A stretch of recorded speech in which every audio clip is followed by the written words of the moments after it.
La psicología de la liberación nace como respuesta a una creciente insatisfacción ante las acciones y falta de conocimiento por parte de la disciplina frente a las demandas de los pueblos. Además, busca un equilibrio entre la teoría y la praxis en pro de la transformación social.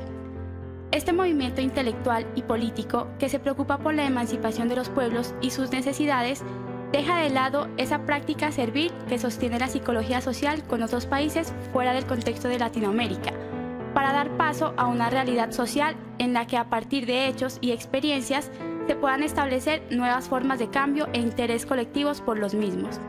El término de psicología de la liberación se le atribuye a Martín Baró y a Maritza Montero como principales representantes de esta teoría. Baró, debido a su experiencia y educación en diferentes países de Latinoamérica, tuvo una visión más cosmopolita de las realidades que en cada uno de estos se daban, teniendo como propósito la concientización por parte de sus miembros hacia el cambio. Además, tuvo en cuenta factores sociales y culturales para la creación de una ideología de las prácticas en la vida cotidiana, en la que se establece una relación de poder y dominación que se institucionaliza. Un claro ejemplo de esa teoría es el conocimiento como fuente de liberación de la conciencia.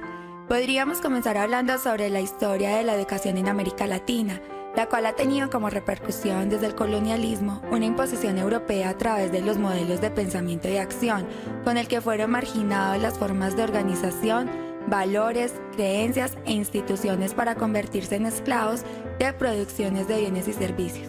Podríamos mirar las estructuras de poder que se formaron e institucionalizaron en el transcurso del dominio colonial, con la participación de la Iglesia como institución de poder y control del conocimiento, y la jerarquía de capitales económicos, sociales y culturales que se construyeron alrededor de este. La educación, la familia, la intervención del Estado y los diferentes dispositivos de socialización influyen en las prácticas de los individuos, llevando a una retroalimentación de las mismas. Es importante crear espacios de concientización fuera de los discursos que normalizan la sociedad, para que las acciones no sean consideradas como problemas, sino entendidas como una expresión, como una respuesta y causa de las mismas interacciones con la sociedad, y por ende, estas resultan siendo lo normal dentro de un escenario de manifestación. La educación opera como mecanismo de hegemonía cultural a través de dispositivos de socialización. Es encargada de crear realidades a través de los conocimientos que se transmiten desde las instituciones, siendo estas una estrategia de construcción mediática de la realidad. Es decir, la educación es una forma de seducción para alcanzar el poder y el control de la sociedad. Por medio de esta se instauran los modelos de pensamiento occidentales sobre Latinoamérica, y los cuales modifican en los sujetos las prácticas, el lenguaje, significados y sus realidades. Desde la perspectiva de Martín Baró, se entiende al poder como las ventajas que tienen los agentes dominantes sobre los dominados. Estas pueden ser físicas, económicas, culturales, entre otras, a través de las cuales se logra la realización e imposición de los intereses de los actores opresores. La carencia de poder o el abuso del mismo son extremos perversos que se manifiestan en sociedades latinoamericanas, donde el poder está concentrado en la minoría, que tiene la autoridad política, moral, profesional y legal, con lo que pretenden dirigir las conductas de las grandes masas que se encuentran ausentes de este. Por lo tanto, aunque estos se encuentren inconformes, toman una posición de sumisión y aceptan esa realidad. Esa supremacía del poder, encabezada por pocos y legitimada por muchos, se evidencia en la estructura jerárquica de las instituciones disciplinarias, todas estas diseñadas estratégicamente para la formación de los individuos y el moldeamiento de los comportamientos, con el fin de obtener fuerza de trabajo, principalmente personal dócil apto para la sociedad capitalista. Podemos ver cómo el poder está presente en toda la cotidianidad, razón por la cual se invisibiliza la dominación a través de las normas culturales y la naturalización de las mismas desigualdades sociales. Nuestro caso de política mesiánica es un claro ejemplo de dominación. El expresidente Álvaro Uribe Vélez, a través de su imagen o máscara de mandato legal, divino, paternal y salvador, y con su política de mano firme, corazón grande, se le atribuyen las privatizaciones a centros públicos, los falsos positivos, nexos con paramilitares, carrusel de la contratación, pirámides, entre otras. El poder se puede evidenciar durante sus 2 mandatos, ya que no hubo denuncia alguna, solo hasta el momento en que entregó el cargo. Además, el sistema político, las ramas legislativas y judiciales también estarían estructuradas hacia la manipulación popular. Así, la ideología resulta no siendo parte complementaria del poder, sino una manifestación del mismo. Es decir, el dominante en su condición de superioridad tiene la capacidad de ejercer el poder, ya sea en una manifestación violenta o sutilmente, como ideología instaurada socialmente. A partir de la Segunda Guerra Mundial y en la actualidad, Los países que se denominan G7 o Grupo 7, conformado por Alemania, Canadá, Estados Unidos, Francia, Italia, Japón y Reino Unido, quienes cuentan con un gran peso político, económico y militar a escala global, lo cual podemos ver reflejados en distintos modelos políticos, económicos y sociales que han sido o son adoptados en América Latina. Un claro ejemplo lo podemos tomar desde la pedagogía en la reproducción masiva de textos, libros y películas que llegan a Latinoamérica a través de diferentes dispositivos de comunicación y con lo cual se va estableciendo una occidentalización cada vez mayor dentro de las relaciones de poder y control, las cuales además establecen paradigmas de conocimiento e intervención a través de discurso de diplomacia y supremacía, en el que la posición donde se dice no se hacen las cosas, es decir, con un locus de enunciación dentro de las estructuras de conocimiento. Para el desarrollo del comportamiento humano es crucial el desenvolvimiento y la vinculación con los otros, además del contexto en el que se desarrolla, debido a que el lenguaje y la comunicación construyen el mundo y la realidad que vivimos y asimismo lo que somos. Freire plantea que la acción y la reflexión deben estar implicados en el proceso de transformación, ya que los hombres se hacen en la palabra, en el trabajo, en la acción y en la reflexión. El diálogo, siendo parte fundamental de la estructura de conocimiento, se entiende entonces como acto creador que se utiliza para la liberación de los oprimidos, quienes encuentran en este una práctica liberadora, que pretende que el conocimiento no sea transmitido, sino buscado. De esta manera nadie educa a otro, ni siquiera a sí mismo, simplemente se educa entre sí en un proceso de intercambio. El lenguaje verbal y no verbal, creador de realidades, es dado por los dispositivos de reproducción de los discursos, los cuales crean una identidad y modifican las formas de comportamiento e interacción de los individuos en la sociedad. Por ende, el hombre que reproduce las ideologías se está condenando a no tener control sobre su propia vida, ya que no es dueño de su destino ni sujeto capaz de cambiar su realidad.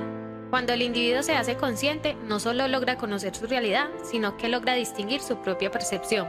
De esta manera, objetiva el entorno, lo que le permite tener una concepción dinámica de esta, diferente al pensamiento estático que se ha constituido en la educación tradicional, ya que a medida que el ser humano identifica los diferentes mecanismos de opresión, logra ser más receptivo y abrirse a nuevas posibilidades de acción. Desde la perspectiva de Paulo Freire, siendo otro de los representantes de la psicología de la liberación, la educación se basa en tener en cuenta la palabra del otro, permitiendo que éste sea el protagonista y emprenda un proceso de cambio ligado a la democratización de la cultura. El principio del diálogo en los procesos educativos cumple un papel significativo en la pedagogía del siglo XX. Da una nueva mirada para la relación entre alumno y profesor, el cual transmite la pedagogía de la esperanza para los más oprimidos y excluidos de los procesos educativos y sociales, con el fin de darse cuenta de su realidad y se puedan involucrar y comprometer con la praxis a conciencia para una transformación del medio en que habita, y así deje de ser la pedagogía del oprimido para ser la pedagogía de los hombres en proceso de permanente liberación. En la dictadura militar de Argentina, entre el periodo del 24 de marzo de 1976 al 10 de diciembre de 1983, María Estela Martínez Cartas de Perón, conocida popularmente como Isabelita Perón y la primera mujer en su país en ser presidenta de la nación argentina, fue detenida y trasladada a Neuquén. El teniente general Jorge Rafael Videla, quien asumió la presidencia de la Comisión de Poder Militar, en el que las Fuerzas Armadas del país compartían el poder y la dirección del mismo, en el autodenominado Proceso de Reorganización Nacional. Durante ese periodo aumentaron las deudas públicas y privadas, lo que generó el terrorismo impuesto por la Junta Militar, que aparte de enfrentar fuerzas insurgentes, también dirigieron un proyecto para destruir cualquier tipo de participación popular que se pudiera dar fuera del margen militar, imponiendo una represión implacable a cualquier fuerza democrática, donde profesores, estudiantes, sindicalistas e intelectuales fueron desaparecidos, secuestrados o asesinados, y en el que la mayoría de estas personas no volvieron a ver con vida, o apareciendo años después sin mencionar nada de lo sucedido. El movimiento que se dio a partir de este suceso, llamado Madres de la Plaza de Mayo, surgió como iniciativa de la señora Villaflor de Vicenti, al ser colocada a la espera por un secretario de Estado, y no encontrar respuesta a su solicitud, encamina una idea de luchar colectivamente diciendo lo siguiente: individualmente no vamos a conseguir nada, porque no vamos todas a la Plaza de Mayo. Cuando vea que somos muchas, Videla tendrá que recibirnos. Este movimiento inició con 14 madres todos los jueves con una caminata alrededor de la pirámide central de la plaza, a la que finalmente se unieron otras madres y familiares de los desaparecidos. siendo señalados por parte de las estructuras de poder para quienes no existían las víctimas y tampoco las marchas pacíficas que se estaban dando en solicitud de justicia, solidaridad y respeto por los derechos humanos inherentes a cada individuo. En la actualidad este movimiento es reconocido internacionalmente, además de obtener varios premios por su trabajo en materia de derechos humanos.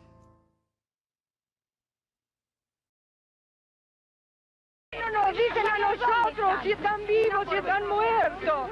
¿Por qué no nos dicen? Si le buscamos eso nada más. Que nos respondan nada más, después nos retiramos. Lo que el gobierno diga no es que dice mentira, miente. Hace 2 años que estamos así. Mi hija estaba embarazada de 5 meses cuando se la llevaron. Mi nieto tiene que haber nacido en agosto del año pasado. Hasta ahora no he podido saber nada de él. Nosotros solamente queremos saber dónde están nuestros hijos, vivos o muertos. Angustia porque no sabemos si están enfermos, si tienen frío, si tienen hambre, no sabemos nada. Y desesperación, Señor, porque ya no sabemos a quién recurrir. Consulados, embajadas, ministerios, iglesias, todas partes se nos han cerrado, las puertas. Por eso les rogamos a ustedes, son nuestra última esperanza. Por favor, ayúdennos, por favor, son nuestra última esperanza.